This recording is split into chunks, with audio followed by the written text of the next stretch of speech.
የኢትዮጵያ ሀገራዊ ምክክር ሂደቱ እንግዲህ እየተጠናቀረ እየመጣ ነው። ሁላችሁም እንደምታውቁት የ250 ቡድኖች ሁለት ጊዜ 250ዎቹ ሂደቱን ከ10 50 250 የደረሱበትን በጋራ እያጠናቀሩ አሁን ሁለቱ 250ዎች አንድ ላይ በመሆን ለ500ዎቹ እያዘጋጁ ነው ያሉት። አንዳንዶቹ አዘጋጅተው ጨርሰው 500ዎቹ ስራቸውን ጀምረዋል። ይህ ምን ማለት ነው? በአንድ አጀንዳ ላይ 250ዎቹ ሁለት ጊዜ ሁለቱ ቡድኖች ማለት ነው የተነጋገሩበትን 30 ሆነው ከእያንዳንዱ 15 ሆነው የሰሯቸውን ስራዎች የ500ዎቹን ሀሳቦች ማለት ነው ወይም የ250 ጊዜ ሁለት ሀሳቦችን በሚገባ አጠናቅረው ሰንደው ለ500ዎቹ እያቀረቡ ይገኛሉ። 500ዎቹ አዳምጠው የቀረቡትን በእያንዳንዱ ላይ መካተት ያለበትን ሀሳብ የቀረውን ሀሳብ ሊገባ የሚገባውን ሀሳብ በደንብ እያዳበሩ ይገኛሉ። ይህንን ስራ ሁሉም አልጨረሱም። አንዳንዶች ገና ናቸው። ዛሬ ከሰዓት በኋላ የሚጨርሱ አሉ። ዛሬ ጠዋት አጠናቅረው የጨረሱ አሉ። ስለዚህ ዛሬ ጠዋት እና ከሰዓት በኋላ አጠናቅረው የሚጨርሱት ነገ ለ500ዎቹ ያቀርባሉ ማለት ነው። ዛሬ ከሰዓት በኋላ የማይጨርሱትና ነገ ጠዋት የሚጨርሱቱ ደግሞ ነገ ከሰዓት በኋላ ለ500 ቡድናቸው ያቀርባሉ ማለት ነው። እንግዲህ ይህ ሂደት እንደምትገምቱት ቀላል አይደለም። ለምን ከታች ጀምሮ ከ10 ጀምሮ ሲብላላ የመጣ ሀሳብ ብዙ ጥያቄዎችን ያስነሳል። አንደኛ 10 ላይ በነበርንበት ጊዜ ጥያቄዎቻችን አልተካተቱልንም የሚሉ ምክረ ሀሳቦቻችን አልገቡልንም የሚሉ 50ውም ላይ 250ውም ላይ ሊስተዋሉ ይችላሉ። በደንብ እንደሚገባችሁ በዚህ በአንድ ወር ሂደታችን ውስጥ በምክክር ሂደት ውስጥ የመጀመሪያዎቹ ምዕራፎች ብዙ አለመግባባቶች የሚታዩባቸው፣ መጨቃጨቆች የሚኖሩባቸው፣ ብዙ ስሜት ተጭነን የመጣንባቸውና እነኛን ስሜቶች ወደ ብዙሃኑ በምናመጣበት ጊዜ የኔ ስሜት፣ የኔ ጥያቄ፣ የኔ መብት እዚህ ውስጥ መግባት አለበት ብለን የምንጨቃጨቅባቸው ሂደቶች ናቸው። ይሄ በተለያየ ምክንያት ይመጣል። አንድም በየቡድናችን፣ በየፓርቲያችን፣ በየተቋሞቻችን መክረን የመጣንባቸውን ምክረ ሀሳቦቻችንን ወደፊት ለማስቀደም ካለን ፍላጎት የተነሳ፣ አለበለዚያ ደግሞ ከተለያዩ ብሔረሰቦች ከተለያዩ ተቋማት የመጣ እንደመሆናችን መጠን ለዘመናት አካባቢዎቻችን ስንጠይቃቸው የኖርናቸውን ጥያቄዎች በተገቢው ቦታ የምናንጸባርቅበት ነው ብለን ስለምናምን እነኛን ጥያቄዎቻችን ወደፊት የምናመጣበት ትክክለኛው አጋጣሚ ነው ብለን ከማመናችን የተነሳ እንግዲህ የተለያዩ ምክረ ሀሳቦች የሚመስሉ ጥያቄዎች ይመጣሉ። በዚህ ጊዜ ውስጥ አለመግባባት የሚመስሉ ነገሮች ይታያሉ። አንዳንድ ጊዜ ስሜቶችም ይመጣሉ። እኔ ያልኩት ነገር፣ እኔ ከታች ይዤ የመጣሁት ነገር ወይም እኔ ከቡድኔ ጋር ተወያይቼ ያመጣሁት ነገር ወደፊት ካልመጣልኝማ ልክ አይደለም የሚል ጥያቄ ይነሳ። አንዳንድ ጊዜ ልክ አይደለሙም አልፎ ተርፎ የምክክር ስነ ምግባራችንንም እስከ መጣስም ያደርሳል። አልፎ አልፎ የስነ ምግባር ጥሰቶች ሊታዩ ይችላሉ። አንዱን ተሳታፊ ወይም ሌላዋን ማንጓጠጥ ሊኖር ይችላል። ይሄ በጭራሽ በስነ ምግባር ደንባችን ላይ ተቀባይነት የለውም። ሀሳብ ላይ እንወያያለን፣ ሀሳብ ላይ እንመካከራለን፣ ሀሳብ ላይ በተወሰነ ደረጃ ክርክር የሚመስሉ ነገሮች እናቀርባለን እንጂ ሀሳብን ያቀረበውን ሰው ግን መደፍጠጥ ወይም ማሳፈር ወይም ማሸማቀቅ የኢትዮጵያ ሀገራዊ ምክክር የስብሰባ ስነ ስርዓት ደንብ በጭራሽ የማይፈቅደው ነገር ነው። እስካሁን ድረስ የኢትዮጵያ ሀገራዊ ምክክር ኮሚሽን እነኝህን ነገሮች ሁሉ ችሎ ነው እዚህ የደረስ ነው። ለምን 4000ም ተሳታፊዎቻችን ትልልቅ ሰዎች፣ ትልልቅ ሴቶች ናቸው። 4000ም የ120 እና 130 ሚሊዮንን ስሜት ከጀርባቸው ይዘው ነው ወደዚህ አዳራሽ የመጡትና እነኚህ በትልቁ የምናከብራቸው ናቸው። እነኚህ ሰዎች ባለፈው እንዳልኩት ከልሂቅ እስከ ደቂቅ ናቸው። እነኚህ ሰዎች ባለፈው እንዳልኩት ከሚኒስትር ጀምሮ እስከ አርብቶ አደር እስከ አርሶ አደር ድረስ ናቸው። የሚከበር ሀሳብ ይዘው ነው የመጡት። ስለዚህ በዚህ ስነ ምግባር ሂደት እንሂድ ካል እንደ ትምህርት ቤት አንተ ይህን አጥፍተሃል፣ የመጨረሻ ማስጠንቀቂያ፣ አንቺ ይህን አጥፍተሻል፣ በዚህ ስነ ምግባር መሰረት ከዛሬ ጀምሮ እዚህ ስብሰባ ላይ አትገኝም የምንልበትን አግባብ አልተከተልንም። ስለዚህ አሁንም የምናሳስበው ለተመካካሪዎቻችን፣ ለአመካካሪዎቻችን፣ ለፓነል ኦፍ ኤክስፐርቶቻችን፣ ለሁላችንም እኔንም ጨምሮ የማስተላልፈው መልእክት ቢኖር በዚህ ምክክር ሂደት ውስጥ አንደኛው መርህ መከባበር ነው።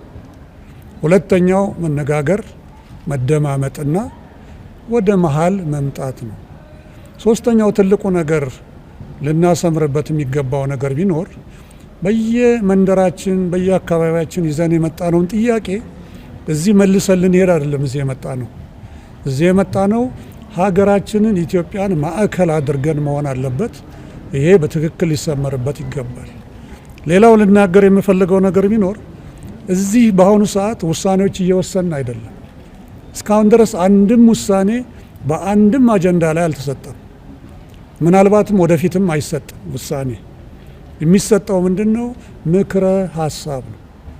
ምክረ ሀሳብ በእያንዳንዱ አጀንዳ ላይ እንደዚህ ቢሆን፣ አቅጣጫው በዚህ ቢሄድ እና ተግባራዊ አካላት ይህንን ቢያደርጉ ተብሎ ባለፈውም እንዳልኩት ለህግ አስፈጻሚውም ለህግ አስከባሪውም ወይም ደግሞ ለህግ አውጪውም ለህግ ተርጓሚውም የሚተላለፉ ምክረ ሀሳቦች ይሆናሉ።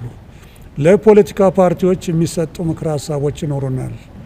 ለሃይማኖት ተቋማት የሚሰጡ ምክረ ሀሳቦች ይኖሩናል እና ለተለያዩ ተግባራዊ አካላት የምንሰጣቸው ምክረ ሀሳቦች ነው እንጂ ልክ አሁን እየተንሸራሸረ ያለው ሀሳብ በዚህ ሀሳብ ላይ ድምፅ ብልጫ ይሰጥበታል ሰሞኑን። ስለዚህ በጋራ ተመካክረው ከደጅም ከውስጥም ያሉ ሎቢ ተደርገው በዚህ ውሳኔ ላይ እንዲህ ሊያደርጉ ነው የሚባለው ነገር ከአሉባልታ ያለፈ አይደለም። ስለዚህ ይሄ ለሁላችንም ግልጽ ሊሆን ይገባል። ሂደቱ እንግዲህ 500ዎች ተጀምረዋል። እነኛ 500ዎች በየደረጃው በሚቀጥሉት 2 ቀናት ሁሉም ባለ 500ዎች ወደ ምክክር ይገባሉ ተብሎ ይጠበቃል። ስለዚህ በዛሬው ዕለት 3-4 የሚሆኑ የአጀንዳ ቡድኖች ምክረ ሀሳቦቻቸውን፣ ጥያቄዎቻቸውን፣ የሚያዳብሯቸውን ሀሳቦች ጀምረዋል። ሌሎቹ ደግሞ ቀሪዎቹ 3 እና 4 ደግሞ በነገው ዕለት ይከተሏቸዋል ማለት ነው። በዚህ በዳይቨርጀንስ ፌዝ ላይ ወይም በተበታተንበት ሰዓት ላይ እነኚህ ጭቅጭቆች አግባብ ያላቸው የትኛውም ስለ ዳያሎግ ብታነቡ የመጀመሪያዎቹ ሂደቶች የመጀመሪያው ቀን ተናግሬ ያለሁ። መጀመሪያ 10 ላይ ሆነን ተነጋገርን፣ ጥሩ ነበረ፣ በጣም እየተስማማን የሄድን መሰለ። 50 ላይ ስንደርስ 5 ጊዜ 10 ሀሳቦች መጡ። አንዳንዶቹ የሚያጨቃጭቁን መሰሉ። እንደገና በ5 ስናባዛው ያንን የበለጠ የሚያጨቃጭቁን የሚመስሉ ሀሳቦች መጡ። ይሄ ተገቢ ነው። መጨቃጨቅ አለብን። ተጨቃጭቀን ተነታርከን ነው ወደ መሀል የምንመጣውና ወደ መሀል ማለት ወደዚህ ወደ ፌዝ ኦፍ ኮንቨርጀንስ የምንለው ወይም ወደ መሰባሰብ ምዕራፍ ስንደርስ ያን ጊዜ የራሳችንን የግል ሀሳቦቻችን እየጣል የጋራ ሀሳቦቻችንን ኢትዮጵያን እያማከል ወደ መሀል እየመጣን እንሄዳለን ማለት ነው።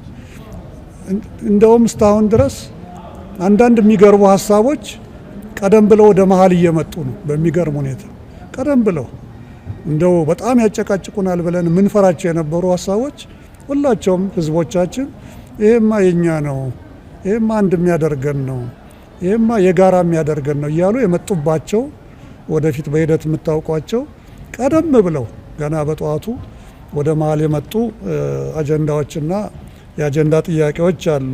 እንግዲህ እዚህ ያሉት ከ60 በላይ ፖለቲካ ፓርቲዎች አሉ። በርካታ ሃይማኖት ተቋማት ተወካዮች አሉ። እጅግ በርካታ የሆኑ የማህበረሰብ ተወካዮች አሉ። ሁላቸውም የየራሳቸው ጥያቄዎች ይኖራሉ። ቀደም ብዬ እንዳልኩት ሁላቸውም የየራሳቸው አጀንዳዎች ቀድመው ከፊት እንዲቀርቡላቸው ይፈልጋሉ። እና በዚህ ሂደት ውስጥ አቤቱታዎች ይኖራሉ። የኔ ሀሳብ በዚህ ቃለ ጉባኤ ላይ አልተካተተልኝም፣ በ50ው ላይ አልገባልኝም፣ በ250ው ላይ አልገባልኝም፣ አሁን ለ500 በሚቀርበው ላይ አልገባልኝም። ብዙ ጊዜ የሚያጨቃጭቁ የሚመስሉት ወደኛ ሲመጡ የሪፍሬሚንግ ወይም ሪፍሬዚንግ ወይም ሀረጎችን በትክክል ማስቀመጡ ላይ ነው። ይሄ እኮ ብሔር ብሔረሰቦችን የሚነካ አገባብ ነው፣ አያያዝ ነው፣ ለምን ወደዚህ አይቀየርም? ወይም ደግሞ በእንደዚህ አይነት ስብሰባ ላይ እኮ አንድ ሰው ብድግ ብሎ እኔን አንጓጠጠኝ፣ እኔን ሰደበኝ ጭራሽ። ይሄ በትክክል የምንቀበለው ነገር አይደለም። ወይም የኔን አካሄድ ተቃወመ፣ ወይም እኔን ከዚህ ቡድን ጋር ለጠፈኝ። ይሄም መፈረጅ በጭራሽ የሚመከር አይደለም በዳያሎግ ሂደት ውስጥ። ግን እንዳልኩት በየጊዜው እንደምንለው የአፍ ወለምታዎች ያጋጥማሉ። እዚህ ላይ ነው እንግዲህ እየተቻቻልን እዚህ የደረስ ነው። አንዳንዶች ስለ መቻቻል ብለው የሀገር ኃላፊነትን ወደፊት በማስቀደም እነኚህ እንደዚህ አይነቶች የሚቀርቡትን ነገሮች ችለው የሚያልፉ አሉ። ሌሎች ግን በቅሬታ መልክ ያመጧቸዋል። ስለዚህ የኢትዮጵያ ሀገራዊ ምክክር ኮሚሽን የቅሬታ መቀበያ ዘዴ አለው። ቅሬታዎችን የሚቀበሉ ከፍተኛ ኤክስፐርት አሉ። እሳቸው ደግሞ ያንን ከጓደኞቻቸው ጋር ሆነው በሚቀባ አቀናብረው ለከፍተኛ ለሊድ ኮሚሽነሮች ያቀርባሉ። እነኛ ኮሚሽነሮች ካዩ በኋላ ውሳኔ እንዲሰጡ ያደርጋሉ። አስፈላጊ ከሆነ ወደ ኮሚሽኑ ምክር ቤት ያቀርባሉ። አለበለዚያ ግን በእንደዚያ እንዲወሰን ይደረጋል። ስለዚህ ኮሚሽኑ እስካሁን ድረስ የተለያዩ ፖለቲካ ፓርቲዎችን በተናጠል አግኝቷል። ኮሚሽኑ የተለያዩ የእምነት ተቋማትን መሪዎችንም ጭምር አግኝቷል። ምክንያቱም ያሉ ስሜቶችን እንዲረጋጉና ወደፊት እንዲሄዱ ማድረግ እንዲቻል እነሱንም አግኝቶ አነጋግሯል። ብዙዎቹ ደግሞ ፖለቲካ ፓርቲዎችም ሆነ የሃይማኖት ተቋማት መሪዎች ትልቅ ድጋፍ እየሰጡ ነው ያሉት እስካሁን ድረስ። አንዳንድ ጊዜ እንግዲህ ስሜት ይነሳና አይ እኔ እንዲህ ካልሆነልኝማ እንዲህ አደርጋለሁ የሚሉ እንግዲህ ካለፈው ከዳያሎግ ባህል ሳይሆን ዳያሎግ አዲስ ነው። ከሌሎች እስካሁን ከመጣንባቸው የክርክር የፖለቲካም ሆነ የሌሎች ክርክር ባህል በመነሳት ብዙ ጊዜኛ አቋማችንን ወደፊት ለማምጣት የምንፈልገው ያው እንደምታውቁት በጉልበትም ጭምር ነው። ይሄ ካልተደረገልኝ ይህን አደርጋለሁ፣ ካልሰማኝ ጥዬ እሄዳለሁ አይደለም። እዚህ ስንመጣ ጥሎ ለመሄድ አይደለም የመጣ ነው። እዚህ ስንመጣ አቋማችን፣ አስተሳሰቦቻችንን ከሌሎች ጓደኞቻችን፣ የሀገራችን ወንድሞች እህቶቻችን፣ ወላጆቻችን ጋር ወደ መሀል በማምጣት ሁለታችንም አሸናፊ ሆነን እንድንመጣ ነው የመጣ ነው። አሸንፎ ለመምጣት ቢሆን እውነት ነው። ካልሰማኝ ጥዬ እወጣለሁ። የኔን ቃል ካልሰማ ልክ አይደለም። እኔ ተማርኩ ስለሆነ እኔ እውቀት ያለኝ ሰው ስለሆንኩ የኔንም አካል ተከተልክ ምኑን ነው ማለት ይቻላል። ትልቅ እውቀት ይዘው የመጡት ከወረዳ ይዘው የመጡት ደግሞ እህት ወንድሞቻችን ደግሞ እነሱም እውቀት ይዘው መጥተዋል። እነሱም መደመጥ አለባቸው። ስለዚህ እነሱም እንደ እኛ አርሶ አደር ስለሆነ ነው እንደ አርብቶ አደር ስለሆነ ነው የማንደመጠው እንዲህ ከሆነማ ሊሉ ይችላሉ። እስካሁን ግን እንደዚህ አይነቱ ነገር አላጋጠመንም። ስለዚህ በዚህ ሂደት ውስጥ አልፎ አልፎ የሚያጋጥሙ ነገሮች አሉ። ግን እስካሁን እንደው በውጭ ይሰማል እንደሚባለው ምንም ያጋጠመን ይሄ ነገር አያስፈልገኝ የሚል ነገር አላጋጠመንም። ሁላቸውም እንደምትጠይቋቸው ከዚህ ሲወጡ በጣም ደስ ብሏቸው ከውጭ የመጡትም ወገኖቻችን የሆነ እዚህ ሀገር ውስጥ ተሳታፊዎቻችን በጥሩ ሁኔታ እየተከታተሉ ነው የሚገኙት። የሁሉም አጀንዳዎች የምክክር ሂደት በኩል ደረጃ እየተከናወነ ነው ወይ የሚል አለ። አይደለም፣ እንትኖች ይለያያል፣ አጀንዳዎች ይለያያሉ። አገር ግንባታ እንደምታውቁት በጣም ሰፊ ነው። የተቋማት ግንባታ፣ የመንግስት አወቃቀር የመሳሰሉት በጣም ሰፋፊ ናቸው። እነኛ ማለት ግን የሰላም ግንባታ ወይም የሙስና ጉዳይ፣ የሃይማኖቶች ጉዳይ ትንንሾች ናቸው ማለት አይደለም። ግን እንዳቀራረቡ እና እንደ ሰዎቹ ዝግጅትና እንደ ሰዎቹ ወደ መሀል የመምጣት ፍላጎት አካሄዱ ሊለያይ ይችላል። ስለዚህ ሁሉም አጀንዳዎች እኩል ባለመሆናቸው ነው ሶስቱ ዛሬ 500 ላይ ደርሰዋል። የሚቀሩት 3ቱ ወይም 4ቱ ደግሞ ነገ ጠዋት 500 ላይ ይጀምራሉ። ምናልባት 1 ወይም 2 ከሰዓት በኋላ ነገ ስራቸውን ይጀምራሉ የምንለው በዚያ ምክንያት ነው። ተመካካሪዎች የምክክሩ ሂደት በጫና ምክንያት ላይሳካ ይችላል የሚሉ ድምጾችን እያሰሙ ነው። ወክለው የመጡት አካልም ይህን ስጋት በማህበራዊ ሚዲያ ያስተጋባ ነው። ኮሚሽኑ ምን የመተማመኛ መልእክት ያስተላልፋል? እኔ ተመካካሪዎች እስካሁን ድረስ ውጤት እያሳዩ ነው። 4000 ተመልከቱ፣ 8 ቦታ 500 ሆነው በስነ ስርዓት እየተመካከሩ ነው። 4000 ከተለያዩ ቦታ የመጡ ህዝቦች ወገኖቻችንን ይዞ እዚህም እዚያም አልፎ አልፎ ድምጾች ጎላ ብለው ተሰሙ ማለት ምንም አይደለም። ትምህርት ክፍል ውስጥ እኮ 30 ተማሪዎች ያሉበት ክፍል ውስጥ እኮ አንዳንድ ጊዜ እኮ ጩኸት ሊሰማ ይችላል። አንድ ከመካከላቸው የተነሳ ያለ ወጣት ወይም ያለች ወጣት ጎላ ያለ ድምጽ ልታሰማ ትችላለች። ለዚህ ነው ሞኒተር የሚባል የሚያስፈልገው። እዚህ ግን ሞኒተር አላስፈልግም። ነገር ግን በሂደቶች ውስጥ ቅድም ደጋግሜ እንደምለው ከሁላችንም እዚያ ተዋናያን ብዙ ነን። አማካሪዎች፣ አመካካሪዎች፣ ኤክስፐርቶች፣ ታዛቢዎች፣ ቃለ ጉባኤ ያዦች በጣም ብዙ ነን እዛ ውስጥ ያለን ኤክስፐርቶቻችን፣ እናንተም ጭምር በደጅ እና ያለው ማህበረሰብ በእያንዳንዱ 500 ውስጥ የተለያየን ባለድርሻ አካላት ነን። እዚህ ውስጥ እንግዲህ ዋናዎቹ ደግሞ ተመካካሪዎቹ ናቸው። በዚህ ሁሉ ሂደት ውስጥ የሚነሱ የተወሰኑ ሰጣ ገባዎች ሂደቱ እንደተዳከመ ወይም ደግሞ ሂደቱ መጨረሻው ውጤቱ እንደማያምር አድርጎ መገመት በጭራሽ ተገቢ አይደለም። ስለዚህ ሁልጊዜም እንደምንለው 8 አጀንዳዎች ላይ ነን። በተወሰኑት ላይ በእርግጠኝነት ጥሩ ምክረ ሀሳብ ይዘን እንቀርባለን የሚል ተስፋ አለኝ። ቢቻል በአብዛኞቹ ላይ ወይም ቢቻል በሁሉም አለበዛ የተወሰኑት ሊያድሩ ይችላሉ፣ የተወሰኑት ደግሞ በሌላ አፈታት ሊፈቱ ይችላሉ። ሁሉንም ግን 8ቱንም የግድ ጨርሰን እንወጣለን የሚል አይደለም። አንዳንዶቹ ጊዜ ይፈጃሉ። አንዳንዶቹ የእናንተን ወደፊት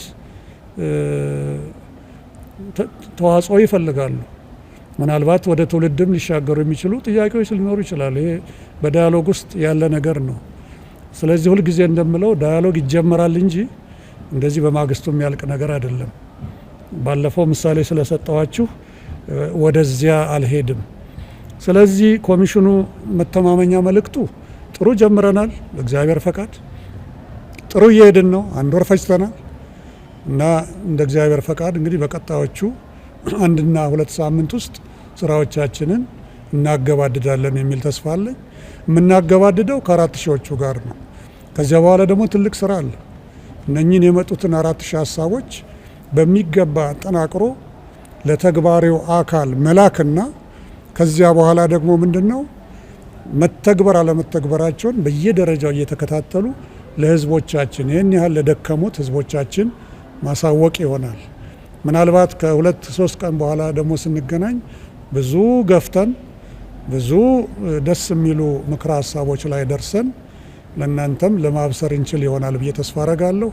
ስላዳመጣችሁኝ ውጭም ሆናችሁ በሀገርም ውስጥ ያላችሁ በሙሉ እንደው በትህትና ስላዳመጣችሁኝ አመሰግናለሁ።